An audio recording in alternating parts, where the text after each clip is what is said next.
उड़ान एनजीओ द्वारा नोएडा के मारवा स्टूडियो में निशुल्क 2 दिवसीय फिल्म मेकिंग वर्कशॉप का सफल समापन समारोह हुआ। कार्यक्रम की शुरुआत दीप प्रज्वलित और गणेश वंदना के साथ की गई। गुणशरीराय गुणमंडिताय गुणेशानाय 2 दिवसीय फिल्म मेकिंग वर्कशॉप में आए मुख्य अतिथि और सभी गणमान्य व्यक्तियों का पुष्प गुच्छ, भगवत गीता और अंग वस्त्र भेंट कर स्वागत किया गया। इस वर्कशॉप में समापन सत्र में मुख्य अतिथि पद्मश्री कथक नर्तिका नलिनी और कमलिनी मौजूद रही और आफ्ट यूनिवर्सिटी के चांसलर संदीप मारवा, जो उड़ान एनजीओ में संरक्षक के तौर पर सहयोग देते हैं, वो इस वर्कशॉप के समापन सत्र में मुख्य वक्ता के तौर पर शामिल हुए। इस कार्यक्रम में कई फिल्म और कला के क्षेत्र से जुड़े गणमान्य व्यक्ति मौजूद रहे, जैसे प्रतिबिंब शर्मा, अनूप कुमार त्रिवेदी, अनुपम भटनागर, कमलेश मिश्रा और श्रुति मिश्रा आदि लोग मौजूद रहे। आपको बता दें कि इस वर्कशॉप का मुख्य उद्देश्य नई पीढ़ी को सिनेमा जगत में राष्ट्र के निर्माण के योगदान को बढ़ाने का रहा है। 2 दिन के इस वर्कशॉप में मारवा स्टूडियो में प्रतिभागियों को प्रैक्टिकल ट्रेनिंग भी दी गई। डॉक्टर संदीप मारवा ने बताया कि इस वर्कशॉप में 25 से ज्यादा कॉलेज से 50 स्टूडेंट को चुना गया है, जिन्हें निशुल्क फिल्म मेकिंग की ट्रेनिंग भी दी गई। साथ ही साथ सिनेमा जगत के बदलते प्रारूप को देखते हुए कैसे अपने भविष्य का निर्माण किया जाए, इस पर भी बच्चों का मार्गदर्शन उड़ान और ICMEI के चेयरमैन संदीप मारवा द्वारा किया गया। इसके साथ साथ संदीप मारवा ने बच्चों को आत्मनिर्भर बनने के लिए प्रेरणा भी दी। इसी कार्यक्रम में मौजूद रही कथक नर्तिका नलिनी और कमलिनी ने बताया कि कला के क्षेत्र में आप भी सफल भविष्य बना सकते हैं, लेकिन आपका जुनून और जज्बा बनाए रखना जरूरी है। बहुत अच्छा लगा। करीब 50 बच्चे जो 25 कॉलेजों से यहाँ पर आए दिल्ली यूनिवर्सिटी के, उन लोगों ने 2 दिन के अंदर बेहतरीन इस कार्यशाला में खूबसूरत तरीके से भाग लिया, जहाँ पर story telling, direction, cinematography, editing, post production का सारा तामझाम और इन सभी विधियों को यहाँ पर बताया गया। 2 दिन में कोई फिल्म मेकर तो नहीं बन सकता, लेकिन इस 2 दिन के अंदर हम लोगों ने इनके अंदर एक नया बीज बो दिया। सबसे बड़ी बात तो ये थी कि अगर आप किसी भी तरीके से किसी भी क्रिएटिव आर्ट में आना चाहते हैं, ज़रूरी ये है कि कहीं ना कहीं आपके मन में अपने देश के प्रति, देशवासियों के प्रति एक भावना होनी चाहिए। उसी भावना को हम लोगों ने जागृत करने की कोशिश की है।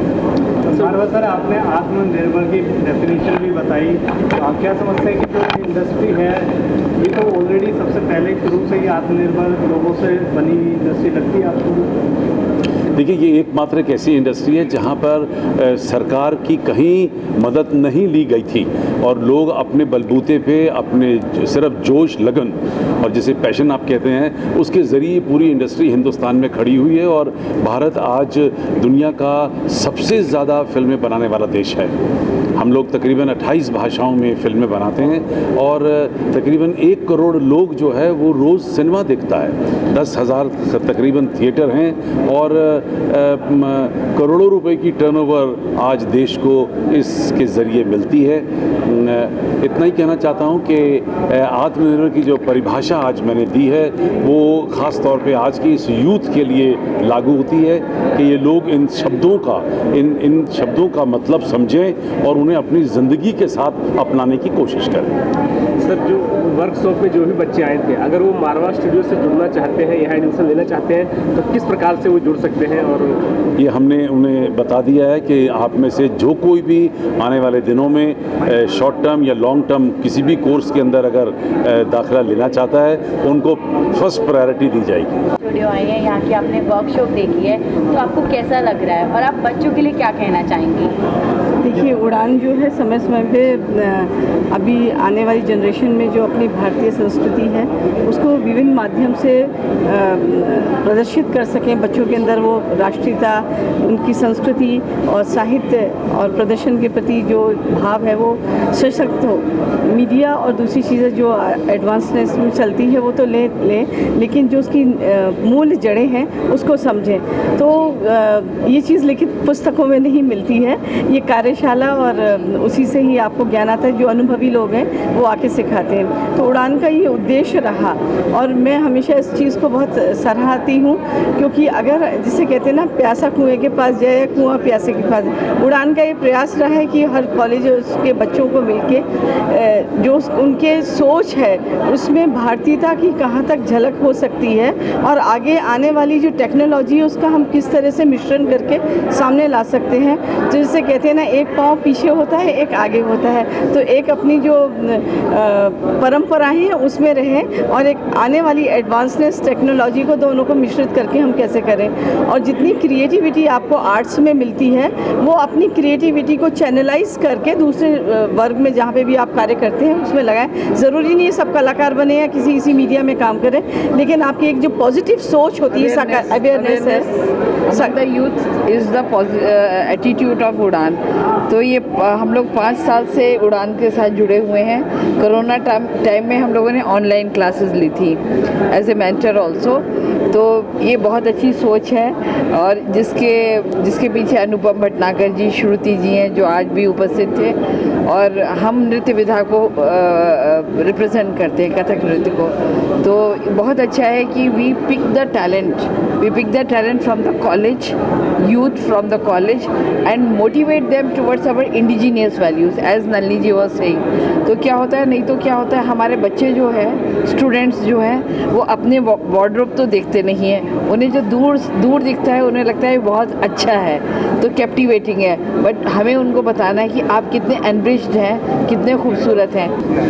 सर, 2 दिन का वर्कशॉप आयोजन किया गया उड़ान की तरफ से, क्या कुछ कहना चाहेंगे बच्चों के लिए? बच्चों का मैंने उत्साह देखा। जैसे मैंने कहा कि हर एक समापन एक नई शुरुआत होती है और आज मैंने एक नई शुरुआत होती हुई देखी है और सपने देखे हैं। उस वर्कशॉप में पार्टिसिपेंट्स जितने भी बच्चे थे उनकी आंखों में सपने थे और उन सपनों के साथ सच्चाई भी थी कि वो कुछ ज़रूर करेंगे आने। किसी को एक्टिंग के क्षेत्र में जाना है या फिर मीडिया के क्षेत्र में जाना है, तो कोई ऐसा एक, आप तो बहुत बड़े सीनियर पत्रकार हैं, एक गुरु मंत्र अगर देना चाहे बच्चों को कुछ? नहीं, गुरु मंत्र कुछ नहीं है, प्रयास है। सिर्फ आप जीवन में प्रयास करते रहें। साइकिल जब चलाई जाती है तो पैडलिंग की जाती है ना। आप ये नहीं सोचें कि आपका सफ़र कब पूरा होगा या फिर आपकी मंजिल कब मिलेगी। आप पैडलिंग करते रहें। समय के साथ जो है पैडलिंग जो है वो आपको एक सक्सेस तक ले जाएगी, एक कहीं ना कहीं। जी, तो मतलब प्रयास के अलावा, एफर्ट करने के अलावा दूसरा कोई माध्यम नहीं है, कोई और तरीका नहीं है सक्सेस पाने का, या फिर किसी भी फील्ड में। चाहे आप अगर जर्नलिज्म में कुछ करना चाहते हैं, चाहे एक्टिंग में करना चाहते हैं, राइटिंग में करना चाहते हैं, उसका कुछ प्रधानमंत्री कई बार कह चुके हैं कि आप कुछ बनने के लिए नहीं, कुछ करने के लिए करेंगे तो आप ज़रूर कुछ बन जाएंगे। सर, 2 दिनों का ये वर्कशॉप आयोजन किया गया उड़ान की तरफ से, क्या कुछ कहना चाहेंगे बच्चों के लिए? देखिए, 2 दिनों में फिल्म मेकिंग का एक बीजारोपण जो होना चाहिए वो हो गया। हम इन बच्चों में एक आग लग गई है और वो निश्चित तौर पे उसको कैरी फॉरवर्ड करेंगे और फिल्म मेकिंग में उनका जो पैशन है उसको वो लोग परस्यू करके आगे बढ़ाएंगे। ऐसा हमारा प्लान था और यही कोशिश थी और ये हम देख रहे हैं कि ये फलीभूत हो रहा है। बच्चों का जो उत्साह, जो उनका रिस्पॉन्स मिला। मैं डॉक्टर श्रुति मिश्रा उड़ान की कन्वीनर हूँ और दिल्ली विश्वविद्यालय में मैं असिस्टेंट प्रोफेसर हूँ। 2 दिनों का ये वर्कशॉप आयोजन किया गया था बच्चों के लिए, तो आने वाले दिनों में उड़ान और ऐसा और क्या कार्यक्रम करने होते हैं? देखिए, जैसा कि कल हम लोगों ने बताया था कि उड़ान वर्ष 2016 से लगातार कार्यक्रम कर रहा है। हम उड़ान फेस्ट आयोजित करते हैं और इसके अलावा हम पूरे साल वर्कशॉप कंडक्ट कराते हैं। हमारे हर वर्टिकल में ना अलग अलग कैलेंडर्स बनते हैं। जैसे कि अभी आपने ये देखा कि फिल्म वर्टिकल की वर्कशॉप हुई है। इसके अलावा हमारे साथ थिएटर की वर्कशॉप है, विजुअल आर्ट है, हमारे यहाँ डांस है, डिबेट है, लैंग्वेज है। तो अभी आने वाले दिनों में अभी एक वर्कशॉप हमारी ऑलरेडी चल रही है, वो जो थिएटर की वर्कशॉप है, 15 डेज़ वर्कशॉप है एवरी सैटरडे एंड संडे, जिसमें हमारे स्टूडेंट 2 प्ले पर काम कर रहे हैं और उस प्ले को लेकर हमें हम ऐसी आशा कर रहे हैं कि हम उसको एक बड़े स्तर पर उस नाटक को दिखाने वाले हैं। वो झांसी की रानी पर है।